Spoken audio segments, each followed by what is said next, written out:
আজকে শুনব কালিয়া নাগ ও শ্রীকৃষ্ণের এক এমন গল্প যেখানে শক্তির চেয়ে বড় ছিল করুণা আর অহংকার ভেঙে গিয়েছিল ছন্দের তালে। শেষ পর্যন্ত আমাদের সাথে থাকুন, কারণ এই গল্পের শেষে আছে একটি গভীর শিক্ষা। একসময় যমুনা নদীর জল ছিল না শুধু জল, ছিল ভয়।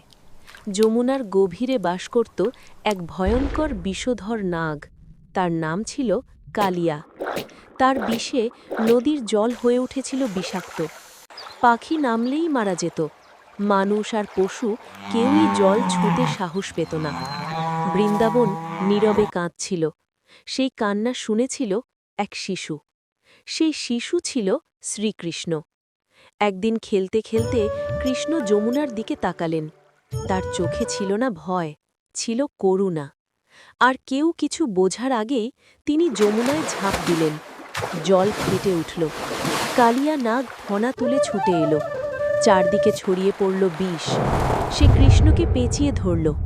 বৃন্দাবনের শ্বাস থেমে গেল। ঠিক তখনই ঘটল সেই অলৌকিক মুহূর্ত। কালিয়া নাগের মাথার উপর উঠে দাঁড়ালেন শ্রীকৃষ্ণ। তিনি আঘাত করলেন না, তিনি নাচলেন।